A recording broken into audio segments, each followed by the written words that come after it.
Hello बच्चों। तो आगे शुरू किया जाए इकोनॉमिक्स का second lesson, sectors of the Indian economy. कुछ बच्चों को प्रॉब्लम है अभी भी प्राइमरी सेक्टर में, सेकेंडरी सेक्टर में एंड टर्सरी सेक्टर में। प्राइमरी सेक्टर्स, नेचर में क्या क्या अवेलेबल है।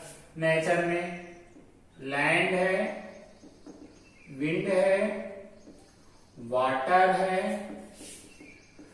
फ्लोरा है, फना है एंड मिनरल्स। ये सभी अवेलेबल हैं। ये क्या है? Natural resources. नेचुरल रिसोर्सेज इनका जब तक हम एक्सप्लॉयटेशन नहीं करेंगे, मिनरल है, मिनरल हमारे पास आ जाएगी? बिल्कुल नहीं आएगी जब तक हम इसका एक्सप्लॉयटेशन नहीं करेंगे। जब तक हम इसका एक्सप्लॉयटेशन नहीं करेंगे तब तक हमको मिनरल नहीं मिलेगा।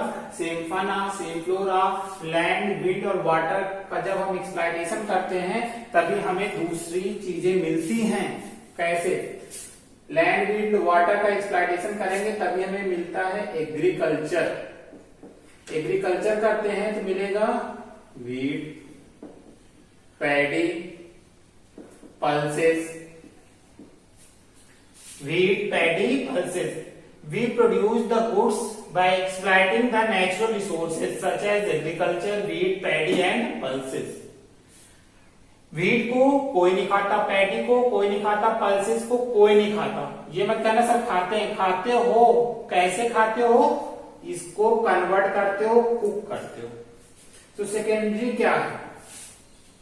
When we convert the primary sector goods, primary sector goods mean natural products.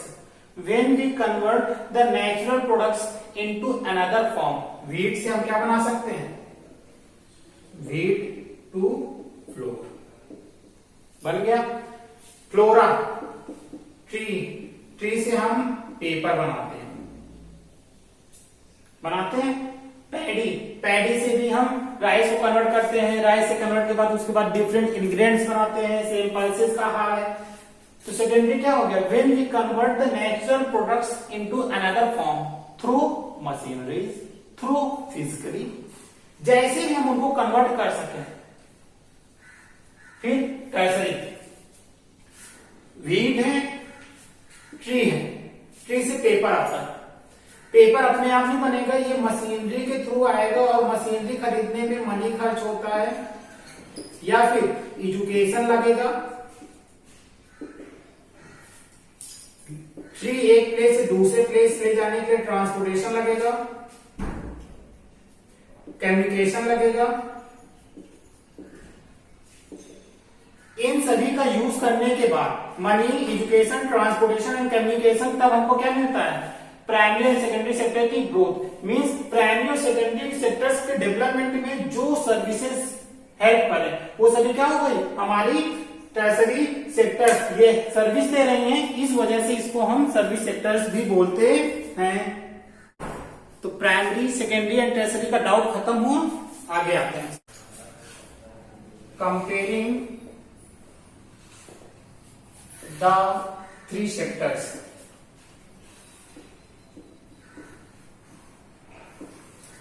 इस लेसन से बोर्ड में 2 मार्क्स का केवल आ सकता है, 1 मार्क्स के 2 क्वेश्चन, बट इसके लिए समझना तो पूरा। कैसे? हम इस में ये जानेंगे कि how do we count the various goods and services are total production each sectors in a year.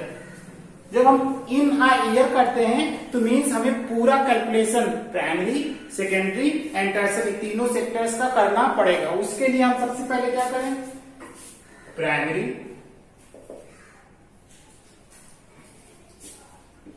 Secondary and tertiary.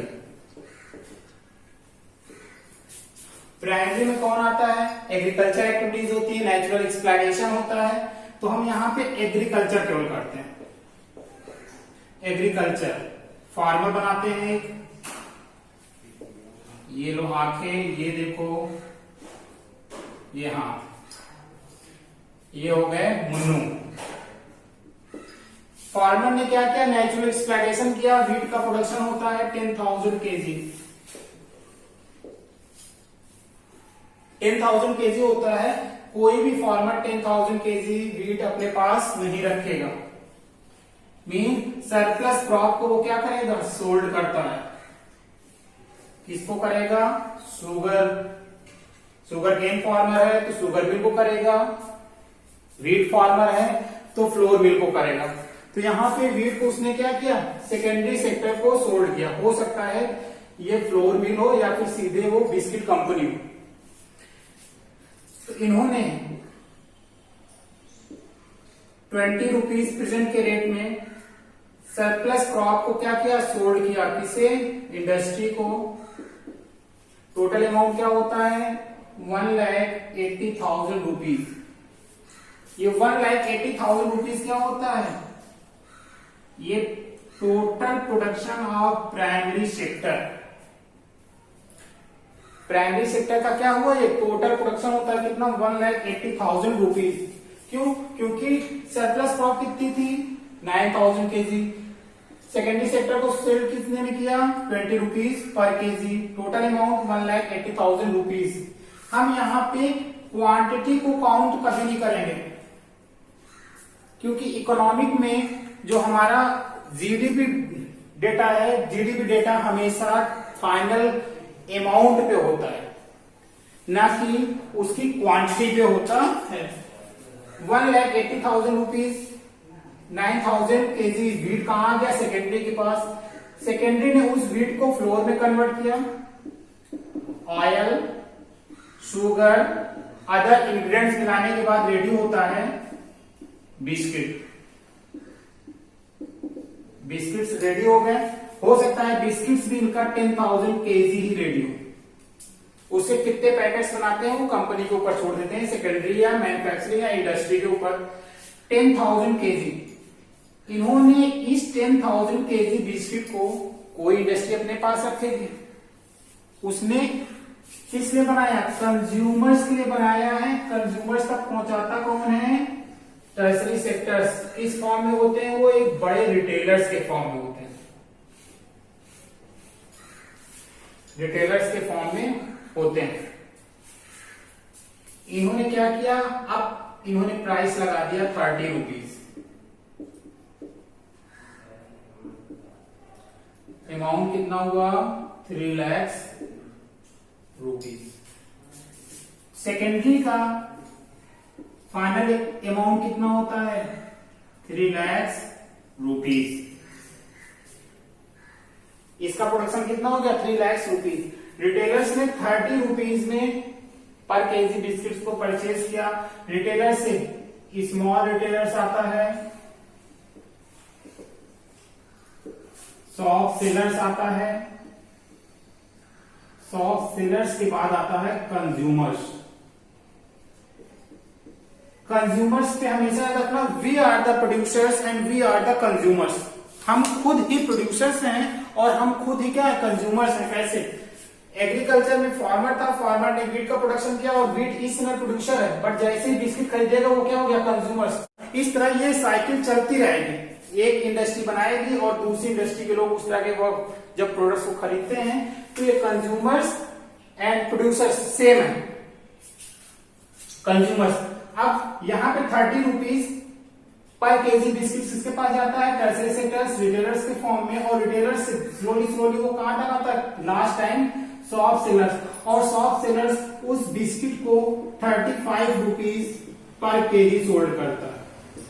Amount कितना हो गया, 3,50,000 रुपीज।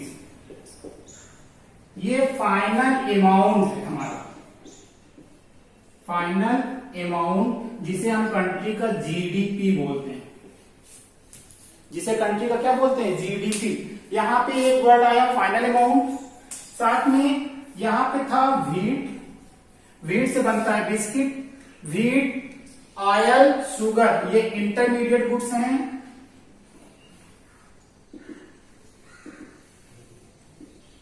ये इंटरमीडिएट गुड्स हैं। जब बिस्किट बन के रेडी होता है तो बिस्किट फाइनल गुड्स हैं।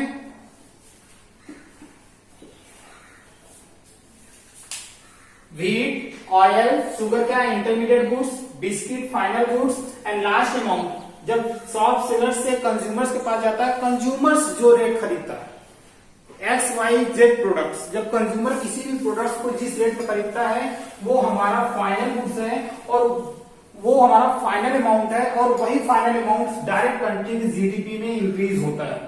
क्यों? यहां पे देखो, the value of final goods and services produced in a country in a year, तो लास्ट में यही तो प्रोड्यूस हो गया 3,50,000 रुपीज। अब आते हैं कि सर इंटरमीडिएट गुड्स क्या है? Intermediate goods are used to producing final goods. Intermediate goods वो होती हैं जो फाइनल गुड्स बनाने में यूज की जाती हैं।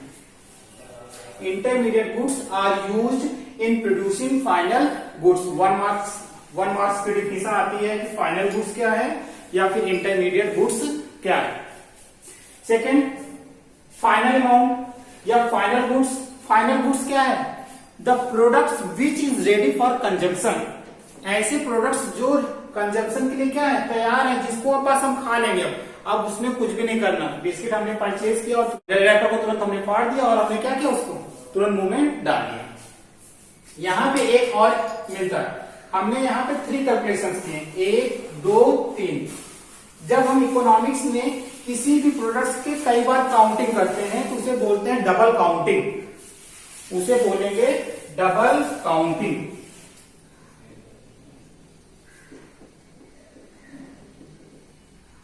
डबल काउंटिंग क्या है?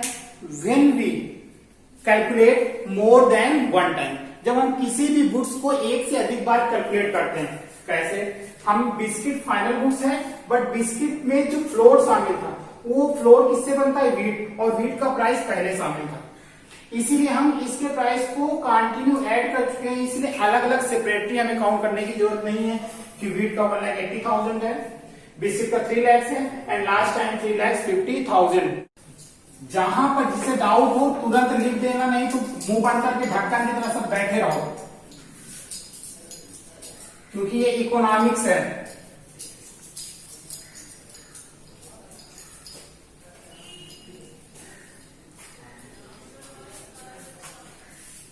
Final goods, final goods, the product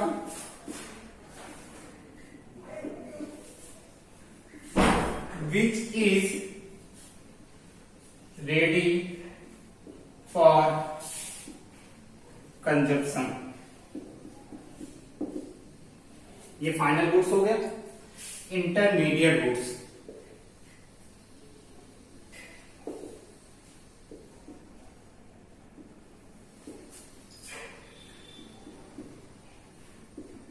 the products are used in producing final goods। जो फाइनल गुड्स बनाने में जो भी चीजें यूज होंगी, टेलीविजन है, टेलीविजन हमारा फाइनल गुड्स है, बट टेलीविजन बनाने में हमें ग्रेफाइट्स का है, मॉनिटर्स का है, सेल्स का यूज करना पड़ता है। Double counting,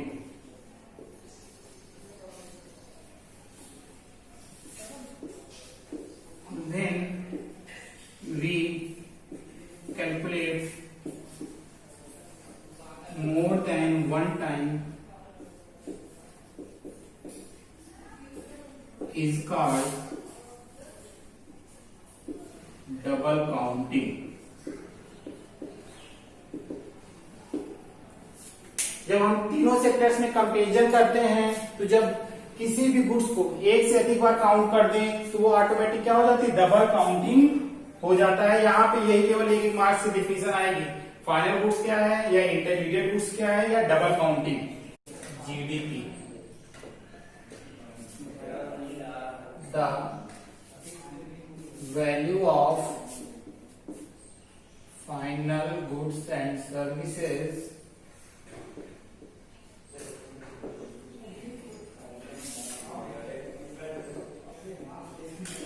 in a country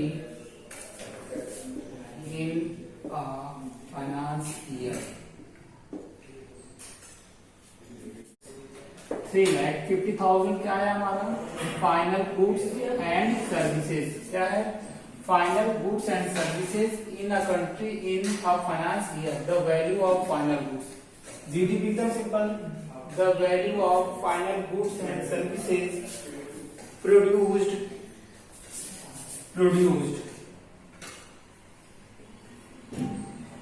in a country in a finance year. इसी से जुड़ा हुआ दूसरा टॉपिक है, ये भी एग्जाम में जल्दी नहीं आता है. Historical changes in the sectors. जल्दी नहीं आता है, लेकिन ये नहीं है कि आता नहीं है. पढ़ाने का पर्पस केवल यही है. हिस्टोरिकल 3 ही सेक्टर है हमारे पास. प्राइमरी सेक्टर की बात करते हैं. प्रेजेंट और पास्ट में हम कंपैरिजन कर देंगे और प्राइमरी सेक्टर्स को. प्रेजेंट हम मॉडर्न फार्मिंग करते हैं, HYV सीड्स का यूज करते हैं, मॉडर्न इक्विपमेंट्स का यूज करते हैं, high dose of chemical and pesticides का यूज करते हैं. बट आज से 100 इयर्स 200 इयर्स चले जाते हैं, इवन एज हम केवल 20 इयर्स 50 इयर्स बिफोर चले जाते हैं, तो हमको मिलेगा कि हमारी फार्मिंग कैसी थी, ट्रेडिशनल थी. बट हम यहाँ इंडिया की बात नहीं करेंगे इसकी, क्योंकि इंडिया में तो आज भी ट्रेडिशनल फार्मिंग चल रही है ऑलमोस्टली सभी रीजन्स में. हम इसकी बात करेंगे डेवलप्ड कंट्रीज में. तो जैसे ही हम 100 और 200 इयर्स को लेते हैं, तो हमें पता चलता है कि when we adopted the modern farming, जैसे हमने ट्रेडिशनल फार्मिंग को चेंज किया और उसकी जगह पे हम क्या लेके आए, modern farming. Result increase the production. Production क्या हो गया, इंक्रीज हो गया. जैसे प्रोडक्शन इंक्रीज होता है, पीपल्स अदर एक्टिविटीज में इन्वॉल्व होते हैं. अदर एक्टिविटीज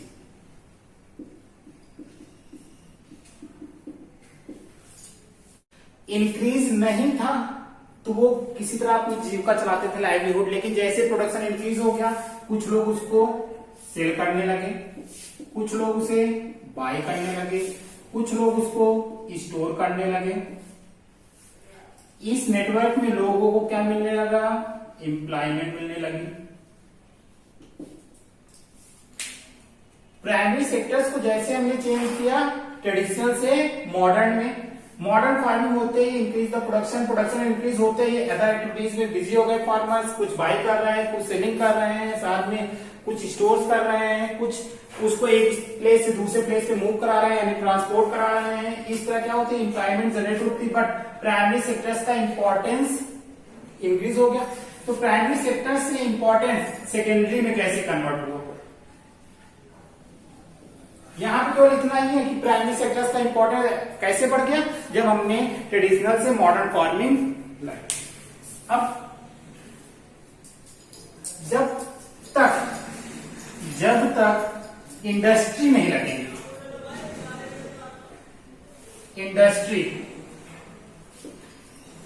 इंडस्ट्री से क्या होता है, मैन्युफैक्चरिंग होती है, नए वर्कशॉप लगना शुरू होते हैं. नए क्या लगना शुरू करते हैं, वर्कशॉप. जब वर्कशॉप शुरू होते हैं तो पीपल्स प्राइमरी सेक्टर से मूव करते हैं किधर, सेकेंडरी सेक्टर्स की तरफ.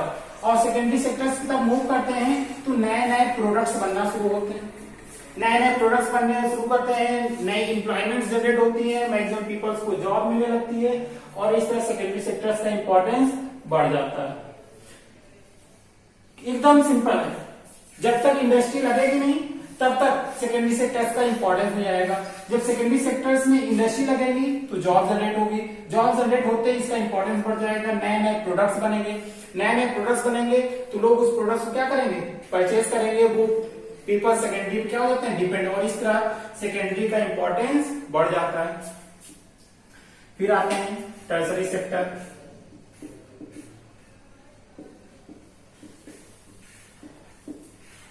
जब टर्सरी सेक्टर्स को देखते हैं, जब सेकेंडरी सेक्टर की ग्रोथ होती है, ध्यान देना कि जब तक सेकेंडरी सेक्टर्स की ग्रोथ और प्राइमरी सेक्टर्स की ग्रोथ नहीं होगी तब तक सर्विस सेक्टर और टर्सरी सेक्टर्स का इंपॉर्टेंस नहीं आएगा। सेकेंडरी सेक्टर्स में पीपल इंगेज हुए, नए प्रोडक्ट्स मिलने लगे, उनको सर्विस देने के लिए 100 years लेटर हम देखते हैं कि different types of transportation facilities introduced in the world, education, health, communication, इस तरह की सर्विस क्या होती है, इंट्रोड्यूस की जाती है। और इन सर्विस के इंट्रोड्यूस होने से प्राइमरी और सेकेंडरी सेक्टर्स की क्या होती है, ग्रोथ होती है। इस तरह से तीनों सेक्टर्स का इंपॉर्टेंस 100 years के कंपैरिजन में, 100 years के डिफरेंस में लगातार बढ़ता गया या बदलता चला गया। ये कभी नहीं पूछा जाता है और इतना इंपॉर्टेंट भी नहीं है। इस ग्राफ को देखो, इस ग्राफ में है कि 1971, 1972 का डाटा है एंड 2011 एंड 2012 का डाटा है। इन दोनों डाटा में हमें क्वेश्चंस बन के आएगा, अगर बोर्ड में आएगा तो क्वेश्चन बन के आएगा कि 1970 और 71 में जो लार्जेस्ट प्रोड्यूसिंग सेक्टर्स था वो कौन था। तो 1970 और 71 में देखने में मिलेगा कि लार्जेस्ट प्रोड्यूसिंग सेक्टर्स हमारा है एग्रीकल्चर यानी प्राइमरी सेक्टर, और प्रेजेंट में हम कहेंगे सर्विस सेक्टर। 1970 से 1971 एंड 2011 से 2012 के बीच में जो लार्जेस्ट इंक्रीजिंग सेक्टर है बाय जीडीपी वो कौन सा है, तो वो है हमारा secondary sector.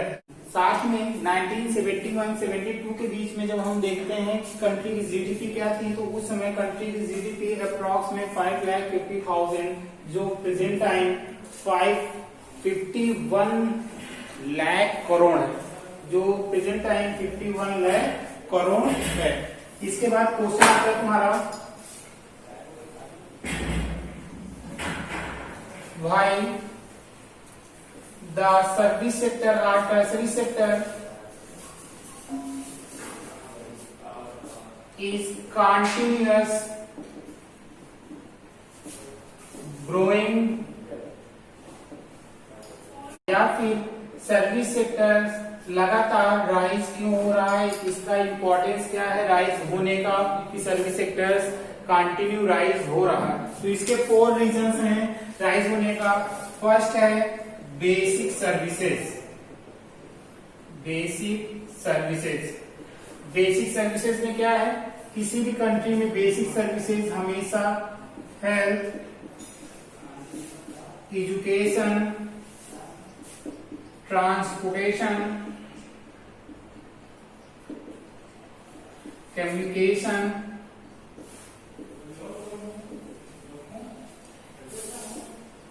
Water, electricity, money, defence, किसी भी कंट्रीज में चाहे वो डेवलप्ड हो या डेवलपिंग, उन कंट्रीज में health, education, transportation, communication, water, electricity, money and defence, these services are controlled by the government. ये गवर्नमेंट से कंट्रोल होती हैं। So the service sector is continue growing. बहुत इंपॉर्टेंस है इन सर्विस सेक्टर्स का, गवर्नमेंट कंट्रोल कर रही है, इस वजह से इनका इंपॉर्टेंस लगातार बढ़ता जा रहा है। जो डेवलप कंट्रीज हैं वहां पे कुछ चीजों को प्राइवेट जरूर किया गया, बट डेवलपिंग पे ये गवर्नमेंट की रिस्पॉन्सिबिलिटी में आता है। Next, development of primary and secondary sector and secondary sector. जब तक प्राइमरी और सेकेंडरी सेक्टर डेवलप नहीं होंगे, प्राइमरी और सेकेंडरी सेक्टर डेवलप नहीं होंगे, तब तक टर्सरी सेक्टर्स का इंपॉर्टेंस नहीं रहेगा। प्राइमरी डेवलप होगा तो प्राइमरी को क्या चाहिए, मनी चाहिए, ट्रांसपोर्टेशन चाहिए, other services such as communication चाहिए, एजुकेशन चाहिए, इलेक्ट्रिसिटी चाहिए, वाटर चाहिए, और ये सभी कहाँ आती है, बेसिक सर्विसेज में। अगर प्राइमरी सेक्टर डेवलप नहीं होगा, इसकी नीड नहीं होगी। प्राइमरी सेक्टर डेवलप नहीं होगा तो सेकेंडरी यानी इंडस्ट्रीज में लगेगी, और इंडस्ट्रीज को भी क्या चाहिए, मनी चाहिए, इलेक्ट्रिसिटी चाहिए, education, transportation, communication. Means primary and secondary sectors की ग्रोथ पे, डेवलपमेंट्स की वजह से हमारा बेसिक सर्विसेज क्या हो रहा है, यानी सर्विस सेक्टर्स इंक्रीज हो रहा है। Third, more income more services, more income more services. More, जब हमारी इनकम ज्यादा होगी, मोर इनकम मोर सर्विसेज, जब हमारी इनकम ज्यादा होगी तो हमारी नई डिमांड्स आ जाती हैं, such as coaching centres, cyber cafe, restaurants, dhabas. जब तक पैसे नहीं रहेंगे किसी को रेस्टोरेंट नहीं जाना है, पैसे नहीं रहेंगे तो कोचिंग सेंटर्स नहीं जाना है। तो मोर इनकम की वजह से नई सर्विसेज इंट्रोड्यूस होती हैं कंट्री में। Next, new services.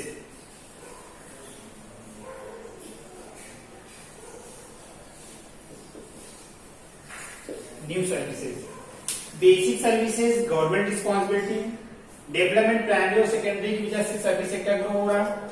More income हुई तो नई सर्विसेज की डिमांड होती है, जब नई सर्विसेज की डिमांड हुई तो वो सर्विसेज कैसी हो गई, कोचिंग सेंटर्स हो गए, साइबर कैफे हो गए, रेस्टोरेंट, ढाबास, वो भी क्या है, सर्विस सेक्टर है, क्यों सर्विस दे रहे हैं। फिर न्यू सर्विसेज कंट्री में communication and information technology, communication and information technology.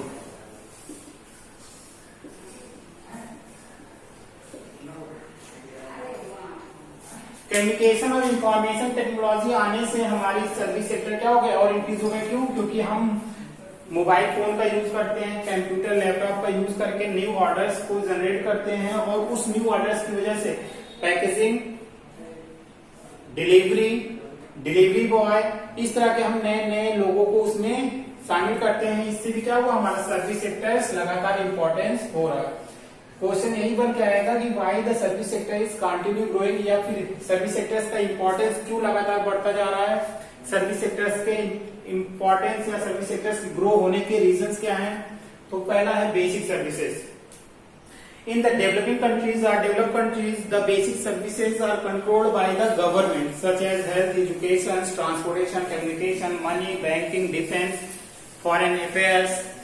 इस तरह की सर्विसेज कौन कंट्रोल करता है?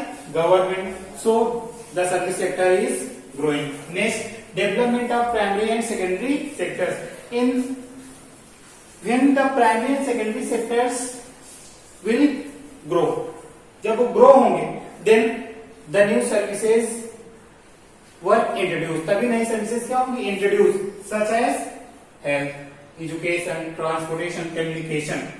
क्योंकि प्राइमरी और सेकेंडरी की वजह से ही हमारा सर्विस सेक्टर्स ग्रो होगा। Next, more income more services. जब हमारी इनकम ज्यादा होती है, जेब में पैसे होंगे तो डिमांड्स क्या होती हैं, जनरेट होती हैं, न्यू डिमांड्स आती हैं, such as coaching centres, such as restaurants, dhaba, cyber cafes. Communication and information technology आने से देश में एक नई तरीके की सर्विसेज इंट्रोड्यूस होती हैं, और इसकी वजह से नई तरीके की सर्विस सेक्टर्स हमारे ग्रो होते हैं। क्यों? With the use of mobile phone, with the use of tablet, laptops, we generate a new services such as deliveries, courier companies. These services are also included in tertiary sectors or service sectors, but very less number of the employees are skilled and trained and highly waged in service sectors. Service sectors बहुत ज्यादा grow हो रहा है, but service sectors में highly wage, highly salaried persons बहुत कम होते हैं, बट मैक्सिमम नंबर्स जो लेबर्स के हैं यहाँ पे वो अपनी केवल लाइवलीहुड को क्या करते हैं, सर्वाइव करते हैं। ये 3 to 5 मार्क्स का क्वेश्चन है। इसके अलावा चार्ट देखो, जब चार्ट देखोगे तो यहाँ पे दिखेगा shares of sectors in GDP. तो 1971 1972 के बीच में आते हैं तो जीडीपी जो है सबसे ज्यादा प्राइवेट सेक्टर से शेयर होती थी और उसके बाद आता था service sectors. But present time GDP सबसे कम प्राइमरी सेक्टर से डेवलप हो रही है, जनरेट हो रही है, और सबसे अधिक सर्विस सेक्टर्स। लेकिन जिस अकॉर्डिंग सर्विस सेक्टर्स की जीडीपी इंक्रीज हुई है 30 इयर्स में, 40 इयर्स में, उसके अकॉर्डिंग अभी भी जॉब जनरेट नहीं हो रही है सर्विस सेक्टर्स में। जहां पर जिसे जो भी डाउट है वो बता देना, हालांकि पूरा थ्योरेटिकल है, पूरा का पूरा थ्योरेटिकल था, बट जिसे जहां पे जो भी डाउट रहे वो कमेंट जरूर कर देगा।